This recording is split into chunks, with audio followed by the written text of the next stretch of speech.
Tetaplah bersemangat bagi semua musafir yang masih berjalan maupun yang sudah berhenti.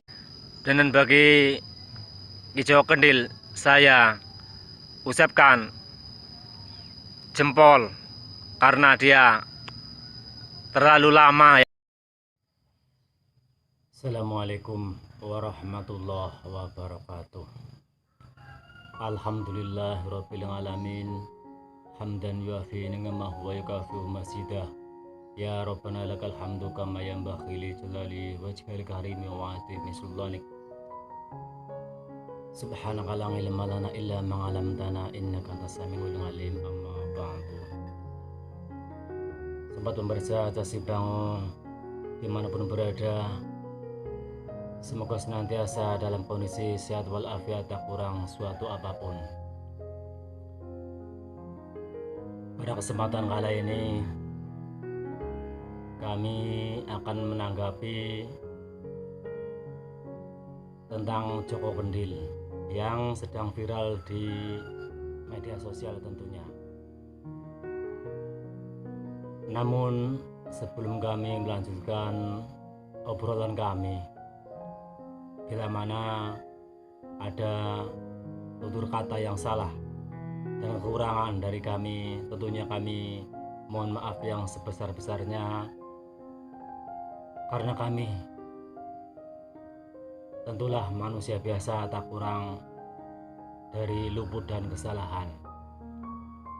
Yang pertama dari kami tentang Joko Kendil yang konon katanya menjadi musafir yang menjadi punya tumpahan masan putih. Itu bagi saya walau a'lam bishawab, hanya Allah yang tahu. Namun bila mana Joko Kendil benar-benar mempunyai tunggangan masan putih, kami sangatlah mendukung. Namun itu hanyalah sebuah perantara, dan kami juga sangat mengagumi tentang beliau yang sudah lama menjalani musafir hingga bertahun-tahun. Itu sangatlah diperlukan pernyataan yang kuat dan tentunya keikhlasan dan ketabahan, juga keyakinan yang kuat. Sobat pemirsa Casi Bango dimanapun berada, dulu kami memang pernah menjalani musafir sekitar tahun 2001 bulan Sura. Kami dulu berangkat pada hari malam Jumat Kliwon ya. Dan tentunya dulu kami berangkat 2 orang sama orang Cilacap. Kami pulang pergi sekitar 4 bulan. Ke barat kami sampai ke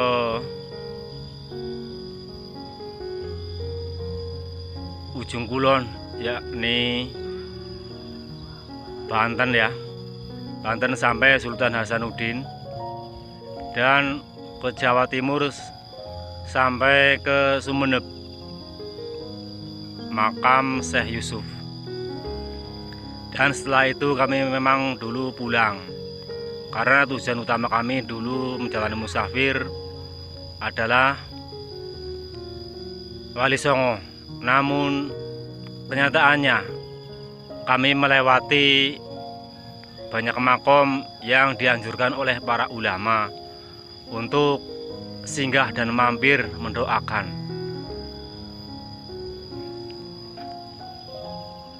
Dan dulu kami juga di perjalanan seringkali berpisah dengan teman seperjalanan juga. Namun kita ketemu lagi di makom. Dan ternyata di makom itu banyak sekali musafir. Di makom-makom itu kumpul ketemu para musafir dari berbagai daerah tentunya. Ada yang dari Jawa Barat, Jawa Timur, Jawa Tengah, melainkan juga ada yang dari luar Jawa seperti Lampung atau Sumatera. Itu ketemu di makom-makom aulia. Dan tentunya kami di situ bisa bertukar pengalaman dan berbagai macam-macam tujuan kami tentunya. Dan orang musafir itu beraneka ragam. Ada yang keinginan sendiri menjalani musafir, dan juga ada kala yang meniru gurunya. Apabila gurunya itu menjalankan musafir, sudah tentunya muridnya ingin menjalani musafir sebagaimana yang dilakukan oleh gurunya. Di samping itu juga ternyata banyak pengalaman di perjalanan yang tidak semua orang jumpai, baik pengalaman pahit maupun senang, maupun sedih, maupun yang menakutkan juga. Karena menjalani musafir itu ya bisa dikatakan tirakat ya, tirakat mencapai ridho Allah dan mencari keberkahan kepada para ulama yang sudah meninggal di makom ataupun para ulama yang masih hidup. Karena musafir itu dulu waktu kami itu ada persyaratan juga dari guru kami, yakni tidak boleh meminta dan tidak boleh menyolong ya, dan tidak boleh mengharapkan. Cuma garis besarnya boleh mengharapkan sesuatu tapi dari Allah Subhanahu wa Ta'ala. Selain itu, kita kalau memang diberi, kita wajib menerima. Karena kalau kita tidak mau menerima dari orang, itu musafir yang di belakang kita itu tidak boleh, orang tidak mau memberi lagi. Itu sebabnya dulu kita diwejangi ya, dipesan oleh guru kita seperti itu. Kadang juga ada yang bertujuan lain. Karena dulu dari kami, waktu kami dulu itu ada pesan juga dari guru. Dulu pesan dari guru kami itu kalau meminta barokah kepada para ulama ataupun ya meminta berdoa di makom waliullah, itu pesannya cuma satu.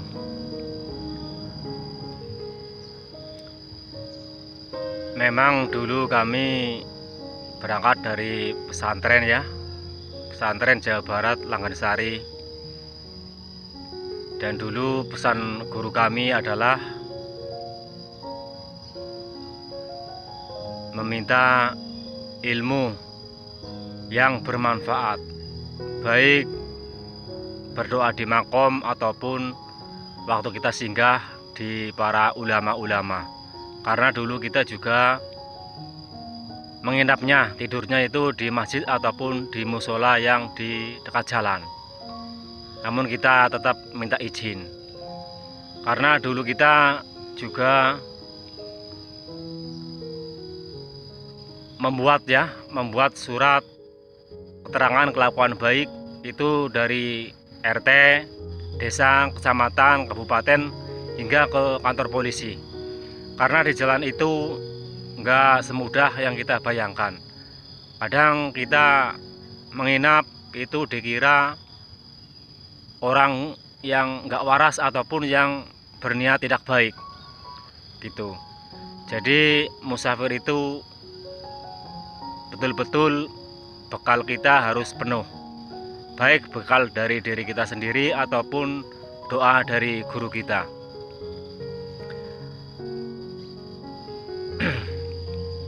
Dan sebetulnya itu di tempat pesantren saya dulu itu setiap tahun 2 tahun itu ada yang berangkat, walaupun 2, kadang 3.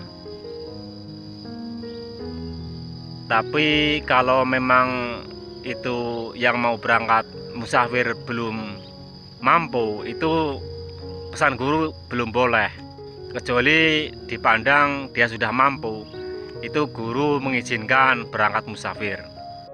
Sobat pemirsa Casi Bango dimanapun berada, ngomong-ngomong sekitar seputaran musafir, memang diceritakan itu gak habis-habis, karena pengalaman itu setiap hari itu ada yang selalu beda-beda.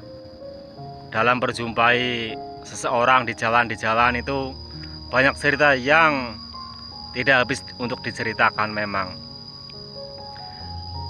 Namun yang intinya, musafir itu dulu pesan guru kami, di jalan itu nggak boleh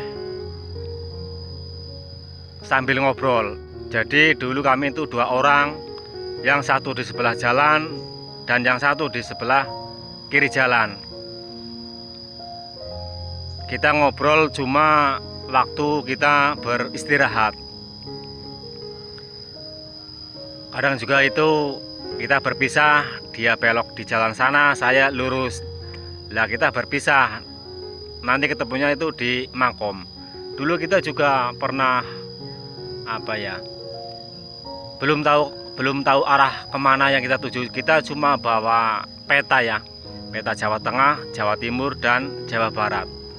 Kalau kita udah kehilangan jalan di peta itu, kita baru bertanya di jalan sama orang yang tentunya di jalan juga. Yang intinya itu di jalan hati kita nggak boleh kosong ya. Kita harus, hati kita harus zikir atau menyebut sesebutan ya, seperti itulah. Jadi dulu kita juga merasa takut, kita cuma bawa bekal itu cuma sekedar, nggak boleh secukupnya, karena kita harus merasakan jadi musafir itu menangis dan juga susah dan juga berani. Kita mengutas tawakal kita kepada Allah Subhanahu wa Ta'ala, apakah kita masih bisa dicukupi walaupun kita cuma ya berjalan-jalan demi meraih ridho Allah Subhanahu wa Ta'ala, dengan kita ziarah ke makam waliullah dan bersilaturahmi kepada para ulama yang masih hidup. Dari saya sangatlah mendukung dan mensupport perjalanan semua musafir, dan saya doakan semoga semua musafir apa yang dicita-citakan, yang menjadi tujuannya, bisa terkabul oleh Allah Subhanahu wa Ta'ala. Karena dulu saya betul-betul pernah merasakan apa yang diinginkan dan apa yang dicita-citakan tentunya. Namun semua itu perlu kesabaran, ketawakalan, dan keyakinan yang kuat. Karena kalau kita berniat betul-betul dan teman, insya Allah akan mengijabahi keinginan itu. Pesan kami tentunya tetaplah bersemangat bagi semua musafir yang masih berjalan maupun yang sudah berhenti. Dan kami mendoakan semoga yang masih dalam perjalanan selamat sampai tujuan dan bisa berkumpul kembali dengan kerabat, keluarga yang kita sayangi. dari kami, bila mana banyak kata, bahasa, dan juga obrolan yang kurang berkenan di hati pemirsa, ambil saja sisi baiknya, dan yang tidak baik mungkin dibuang saja. Begitu, semoga bisa dimengerti buat pemirsa semuanya. Dan bagi Kijoko Kendil, saya ucapkan jempol karena dia terlalu lama ya, terlalu lama karena dia punya tujuan yang spesial tentunya. Di penghujung kata dari kami,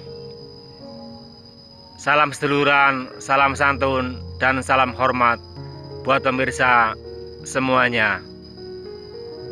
Dari kami, billahi taufik wal hidayah wal inayah wal ngafu minkum. Summa assalamualaikum warahmatullahi wabarakatuh.